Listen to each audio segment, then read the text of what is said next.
Fala galera, eu sou a Emily Medeiros, professora de Física, e hoje eu tô aqui para conversar um pouquinho com vocês sobre astronomia. A astronomia é a ciência que estuda os corpos celestes, que estuda os astros. Então a gente vai se manter nessa vibe de estudar o universo por um tempo, né? E eu preciso conversar com vocês de forma um pouquinho mais detalhada sobre esses corpos celestes. A primeira coisa que a gente vai analisar é o seguinte: existe uma distância muito grande entre esses corpos celestes. E aí estava ficando muito difícil medir essa distância, analisar essas distâncias a partir das unidades que a gente costuma usar aqui na Terra. Usando o metro, o quilômetro, eles eram unidades pequenas comparadas com as distâncias que a gente precisava medir. Então surgiu a necessidade de implementar unidades de maior escala, como por exemplo a unidade astronômica. Sim, o primeiro nome das unidades astronômicas é unidade astronômica. Unidade astronômica é uma unidade que representa o seguinte, cada unidade astronômica mede aproximadamente a distância entre o Sol e a Terra. Ou seja, a distância entre o Sol e a Terra equivale a uma unidade astronômica. Assim como 1000 metros equivalem a 1 quilômetro, a distância entre o Sol e a Terra equivale a uma unidade astronômica. E aí eu deixei aqui para vocês, só para a gente ter um pouquinho de comparativo, né? Essa uma unidade astronômica equivale a 1496 vezes 10 elevado a 11 metros. Ou seja, é uma distância muito, muito, muito grande. A gente usa essa unidade principalmente para medir distâncias entre corpos celestes que fazem parte do sistema solar. Ela é bem adequada ali para isso. Só para vocês terem uma noção, da Terra para o Sol é uma unidade astronômica, enquanto do Sol até Netuno, que é o planeta mais afastado, né, aqui dentro do sistema solar, tem uma distância de 30 unidades astronômicas, ou seja, 30 vezes esse valor gigantesco aqui. São unidades realmente muito grandes. Só que o nosso sistema solar, ele ainda é pequeno perto de todo o tamanho do universo. Então a gente sentiu a necessidade de criar algumas outras unidades que são um pouco maiores, como por exemplo a unidade ano-luz. Apesar de ter a palavra ano no nome, ela não é uma unidade de tempo, é uma unidade de distância, tá? E ela representa o seguinte: a distância que a luz percorreria no vácuo ao longo de um ano. Só para vocês terem uma noção, a velocidade da luz é de 3 vezes 10 à oitava metros por segundo. O que isso significa? Significa que a luz viaja 300 milhões de metros a cada 1 segundo. A unidade ano-luz representa qual seria a distância percorrida pela luz ao longo de um ano. Preste atenção no seguinte: 300 milhões de metros em um segundo. E essa unidade representa quantos metros, né? Qual seria a distância que seria percorrida ao longo de um ano inteiro. Só para a gente ter um comparativo, um ano-luz vale 9.461 vezes 10 a 15 metros. Ou seja, é uma distância muito, muito, muito absurda. A gente usa mais essa unidade quando a gente quer medir distâncias interestelares, tá? Distância entre estrelas, distâncias ali entre corpos celestes que estão na mesma galáxia. A gente tem uma unidade maior ainda, que é o parsec. Ela tem uma definição um pouco mais rebuscada para entender, então eu vou tentar facilitar isso, né? Vou tentar usar um exemplo para ver se fica um pouquinho mais claro. Sabe quando a gente vê um avião que está parado, um avião que está no chão? Ele tem dimensões enormes. Mas quando a gente vê esse mesmo avião lá no céu, ele parece muito menor do que aquele avião que a gente viu no chão. Essa sensação que a gente tem, né, de enxergar o avião muito menor quando ele está no céu, é devido à distância entre a gente e o avião. Quando a gente está olhando aqui do chão, o avião está tão alto, ele está tão distante da gente, que ele parece um corpo muito pequenininho. É mais ou menos essa ideia que a unidade de parsec vai usar. A unidade de parsec significa o seguinte, é a distância que eu preciso estar, é a distância que um observador precisa estar do planeta Terra para que ele consiga enxergar o raio da Terra como se fosse apenas uma polegada. Então imagina, para você poder enxergar o raio de um planeta como se ele fosse uma distância tão pequena, esse observador precisa estar olhando a Terra de uma distância muito, muito, muito grande. Para ser mais precisa, de uma distância de 3.086 vezes 10 a 16 metros. Isso é o que significa 1 parsec. Tem uma tabelinha que indica, a relação entre essas unidades, quanto que vale uma unidade astronômica em parsec, quanto que vale um ano-luz em unidade astronômica. Eu vou deixar a foto dessa tabelinha aqui, mas também tem essa tabelinha na apostila de vocês, então vocês não precisam se preocupar em gravar, tá? É só pra gente ter uma noção de distâncias. E aí eu preciso fazer uma pergunta para vocês. Vocês acreditam que existe vida fora da Terra? A ciência ainda não conseguiu comprovar que isso é verdadeiro. Ela ainda não conseguiu comprovar que existe. Mas há uma grande possibilidade de existir. Porque existem aproximadamente 2 trilhões de galáxias. Então seria muito pouco provável que não existisse vida em nenhum outro lugar. São 2 trilhões de galáxias, são várias possibilidades, vários corpos celestes no universo, vários lugares em que a vida poderia ter se desenvolvido. E quando eu falo de desenvolver vida, eu não estou me referindo apenas à vida inteligente, a uma vida semelhante à vida humana. Eu estou falando de se desenvolver qualquer tipo de vida. Então, a gente ainda não pode comprovar que exista, mas há uma grande possibilidade. E aí vocês podem se perguntar, que eu particularmente me perguntei quando eu comecei a estudar sobre isso.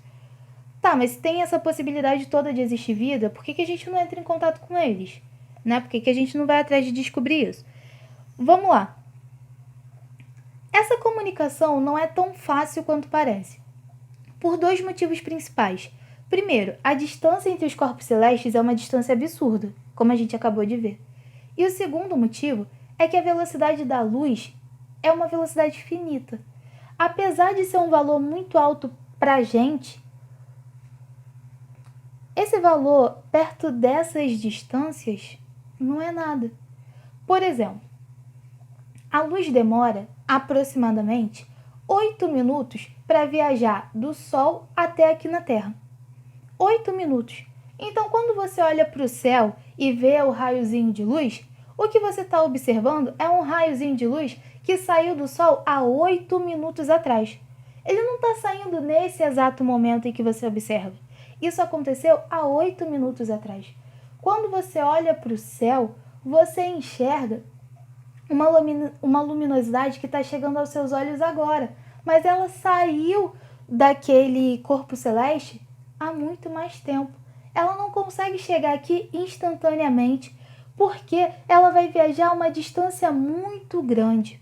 Tranquilo? Então, quando a gente olha para o céu, na verdade, a gente está enxergando o passado. E aí, voltando para essa ideia de estabelecer comunicação com outras formas de vida, vamos lá. O Sol é a estrela mais próxima aqui da Terra, mas ele tem temperaturas muito, muito, muito elevadas. Então vamos desconsiderar, por enquanto, a possibilidade de existir vida ali. É pouco provável que exista. A próxima estrela mais próxima da Terra é a Alpha Centauri. Ela está a uma distância de 4,2 anos-luz daqui, ou seja, 4,2 vezes esse valor enorme aqui. O que significa que, se eu quiser me comunicar com essa estrela, para descobrir se existe vida lá, eu preciso emitir um sinal. Se esse sinal conseguir ser emitido na velocidade da luz, ele vai demorar 4,2 anos para chegar nessa estrela. E quando ele chegar lá, para que eu consiga de fato efetivar uma comunicação, eu preciso que esse sinal seja captado, recebido, entendido e respondido. E se por acaso existir vida inteligente lá, eles conseguirem fazer tudo isso, eles quiserem responder a gente e responderem, o sinal deles vai demorar 4,2 anos para chegar aqui na Terra. Ou seja, desde o momento em que eu emiti o sinal aqui da Terra, eu vou demorar, no mínimo, 8 anos e meio para receber uma resposta de volta. Isso considerando que lá tem a vida, uma vida inteligente, uma vida que consiga receber, captar, entender o sinal que eu mandei, e uma vida que queira responder esse sinal, porque isso também não é uma obrigação. Então é muito difícil estabelecer essas comunicações, não são tão fáceis quanto a gente imagina, tá? Mesmo assim, desde 1960, radiotelescópios são usados para produzir ondas magnéticas com essa finalidade de transmitir e captar possíveis sinais, tá? Até hoje nunca houve nenhuma detecção de sinal enviado para cá. E atualmente essas ondas estão sendo substituídas por tecnologias mais avançadas. Quando a gente pensa em vida fora da Terra, a primeira coisa que vem na nossa cabeça é encontrar vida em um outro planeta. Talvez um planeta que não faça parte do nosso sistema solar, talvez um planeta numa galáxia muito distante, mas a primeira coisa que vem na nossa cabeça é encontrar vida em outro planeta. E aí eu preciso nomear algumas coisas com vocês. Por exemplo, planetas que estão fora do sistema solar, a gente vai chamar de exoplanetas, tá? São planetas que orbitam estrelas diferentes do Sol. São planetas, porém não estão no sistema solar. Eles orbitam ao redor de outra estrela diferente do Sol. E apesar da gente pensar logo em planeta, quando a gente pensa em procurar vida fora da Terra, eles não são os únicos lugares que podem abrigar vida, tá? Alguns satélites naturais também têm grandes possibilidades de ter vida. De verdade, a gente só conhece a vida que prosperou aqui na Terra.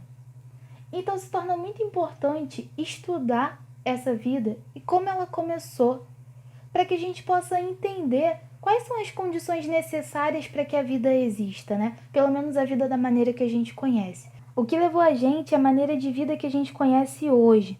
Então, todo aquele processo evolutivo que a gente estudou no módulo passado, de que provavelmente a vida começou a partir de moléculas simples, que se associaram a moléculas mais complexas, como o aminoácido, por exemplo, e aí essa associação permitiu a reprodução celular. Isso deu origem aos primeiros seres unicelulares e daí por diante foi rolando esse processo evolutivo.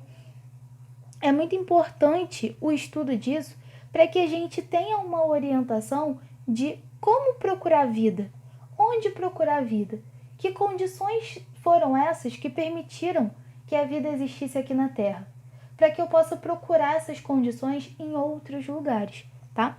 Existe um ramo da ciência que é responsável por estudar exatamente isso, que é a astrobiologia. Ela estuda a vida no universo, pesquisa a estrutura da vida orgânica que se desenvolveu aqui na Terra, como começou essa vida e as condições que viabilizaram a existência dessa vida, para que a gente possa entender melhor onde procurar novas formas de vida.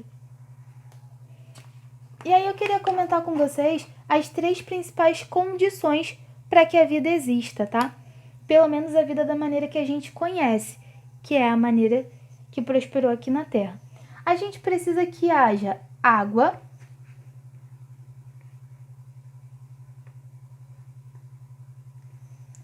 carbono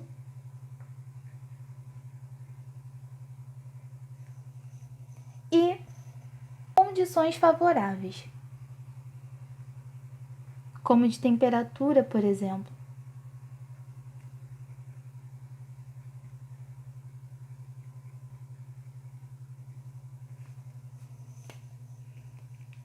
Alguns exoplanetas poderiam ter vida. Tem alguns exoplanetas que têm características mais parecidas com essas que eu citei.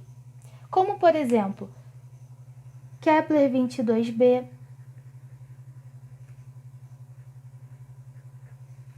Kepler 69c,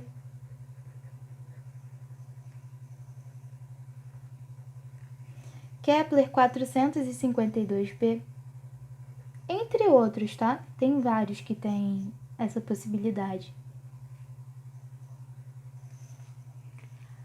E aí, da primeira vez que eu estudei sobre isso, eu pensei assim, tá, a gente tem um ramo da ciência responsável por estudar ali a vida, como a vida se formou aqui na Terra e quais seriam as condições necessárias para ela existir.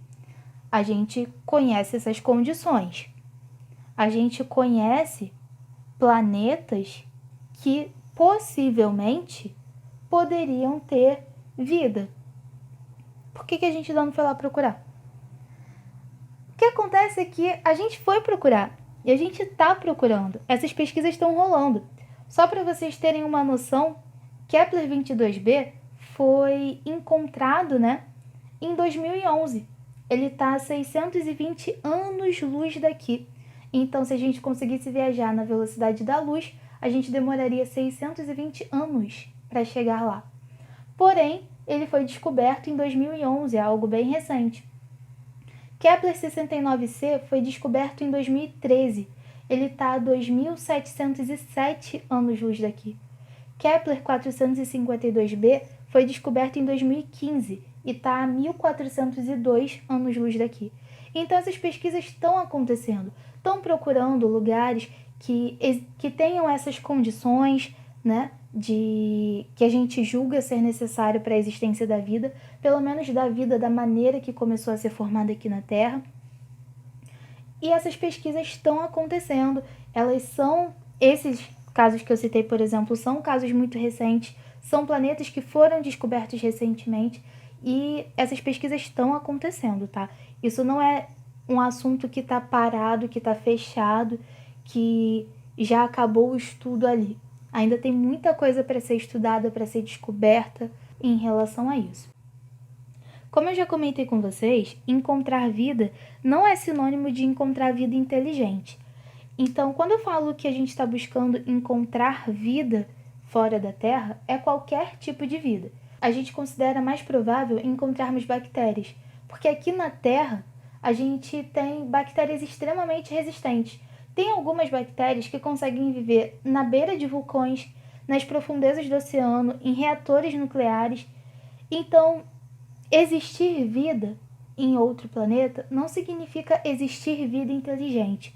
Não significa existir vida extraterrestre da maneira que a gente vê nos filmes, por exemplo, com um personagem verde, com anteninha, ou algo parecido com a Gamora. Não é assim, tá? Não é esse. A gente está procurando, na verdade, qualquer tipo de vida. Se encontrasse algo assim, a gente já estava feliz também. Mas o mais provável é que a gente encontre algo ali ainda num processo inicial. Falando em encontrar, para a gente poder encontrar coisas, a gente precisa procurar por elas. E estimulados por isso, em querer conhecer o universo, em querer descobrir mais, começaram as missões espaciais. E aí eu preciso ressaltar para vocês que existem dois tipos de missões. As missões que são tripuladas, ou seja, que tem algum ser vivo nela, não necessariamente um humano, tá? Animais já foram em missões tripuladas. E a missão não tripulada, que é aquela que só tem equipamentos eletrônicos. O benefício da missão tripulada é que ela te dá um pouco mais de autonomia quanto a operar e controlar esses equipamentos. Mas ela tem alguns riscos e alguns desafios, porque para você mandar, principalmente uma pessoa para o espaço, você precisa garantir que ela vai conseguir manter suas condições de sobrevivência lá. Quando eu falo de sobrevivência, é que você precisa garantir que ela vai conseguir respirar, dormir, comer, se exercitar. Então isso aí gera uns gastos, precisa de alta tecnologia. Eu preciso destacar com vocês um momento da história que foi muito importante para o estudo sobre o universo, que foi a corrida espacial. Ela aconteceu durante a Guerra Fria. A Guerra Fria foi um conflito ideológico entre os Estados Unidos e a antiga União Soviética, que hoje é a Rússia. Por que eu digo que foi um conflito ideológico? Na Guerra Fria, apesar do nome, Guerra Fria, Não houve um embate de fato. Não houve uma guerra armada. Rússia e Estados Unidos disputavam pela hegemonia global. Eles disputavam o poder de qual seria a nação mais poderosa da Terra. Era isso que eles disputavam. E a corrida espacial surgiu nesse sentido. E dentro dessa realidade de Estados Unidos e União Soviética disputando quem tinha mais poder, quem conhecia mais o espaço, tinha poder. Quem tinha mais tecnologia para poder explorar o universo, tinha poder. Então, conhecer o universo, explorar algo que o homem ainda não tinha domínio, mas algo que era totalmente novo para o homem, era uma representação de poder muito grande. Por isso, os Estados Unidos e a União Soviética investiram muito no período da Guerra Fria em missões espaciais. Galera, meu celular interrompeu a gravação enquanto eu explicava, então eu acabei de preencher e eu vou discutir essas missões que eu achei mais importantes com vocês, tá? Eu destaquei aqui o mês e o ano em que elas aconteceram, até pra gente perceber que pela complexidade desses eventos, sabe? Se já é difícil mandar uma missão, realizar uma missão espacial hoje, naquela época, com a tecnologia que eles tinham, era mais difícil ainda. Então eu destaquei aqui as datas para que vocês possam observar que para a complexidade do que estava sendo feito, eles estavam realmente realizando uma corrida. Eles estavam de fato investindo muito naquilo e querendo muito conhecer logo o espaço e garantir a sua hegemonia, né? Fazer uma demonstração de poder de fato. Em outubro de 1957, a União Soviética lançou seu primeiro satélite, que era o Sputnik 1.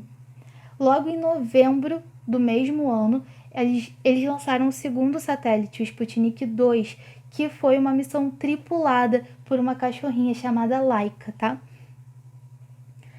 O Sputnik 1 ficou mais ou menos um ano em órbita e depois ele explodiu. Em abril de 1961, a União Soviética conseguiu lançar o primeiro homem ao espaço. Ele conseguiu orbitar a Terra por um tempinho aí. O nome dele era Yuri Gagarin. Em maio de 1961 também, os americanos lançaram o seu primeiro homem ao espaço, que foi Alan Shepard. Repara que até aqui parecia que estava tudo bem para a União Soviética, né, e que eles estavam ganhando, mas os Estados Unidos começaram a se aproximar. Já lançaram um homem ao espaço também.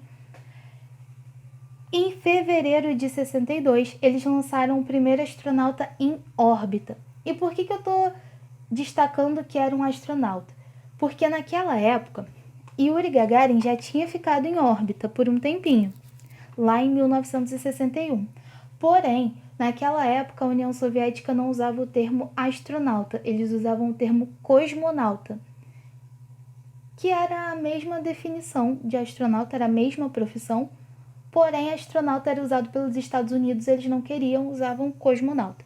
Então, Yuri Gagarin foi considerado o primeiro cosmonauta a entrar em órbita, enquanto em 1962 houve o primeiro astronauta a entrar em órbita.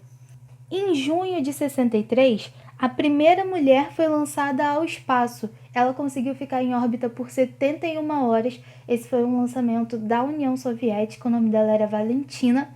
Em julho de 1969, começou a missão Apollo 11, onde Neil Armstrong e, posteriormente, Buzz Aldrin pisaram pela primeira vez na Lua. Foi a primeira vez que o homem pisou na Lua. Primeiramente foi Neil, depois o Buzz Aldrin. A NASA ainda fez missões, se eu não me engano, missões do tipo Apollo, se eu não me engano, até 1972. Foram cerca de 6 missões durante esse período e 12 homens que pisaram na Lua. Porém, depois ela interrompeu esse programa e agora ela não manda mais missões tripuladas para lá. Eu queria destacar 2 pontos que eu achei muito interessantes com vocês. O primeiro foi a Estação Espacial Internacional. Depois que os americanos conseguiram que o homem pisasse na Lua, eles ganharam a corrida espacial, E apesar desse período de Guerra Fria ter terminado, dessa disputa entre Estados Unidos e União Soviética ter cessado, eles enxergaram, não só eles, mas como o mundo, né, enxergou a importância de conhecer melhor o universo e a importância dessas missões. Então, foi criada a Estação Espacial Internacional, que era uma colaboração aí internacional e não mais uma disputa de um país conhecer mais do que o outro, mas uma colaboração para conhecer melhor o universo e estudar as coisas que estão ao nosso redor. Outra coisa que eu queria destacar é que o Brasil também já enviou astronautas que entraram em órbita. Marcos Pontes foi o primeiro sul-americano a visitar o espaço e atualmente ele é ministro da Ciência e Tecnologia aqui do Brasil. Então, galera, é isso. O módulo 18 falou sobre astronomia, sobre as unidades astronômicas, se existe ou não existe vida fora da Terra, quais são as possibilidades disso acontecer. Eu espero que vocês tenham gostado, que tenham despertado interesse pelo assunto. E qualquer dúvida vocês já sabem, né? É só mandar lá no Instagram, perguntar nas aulas ao vivo.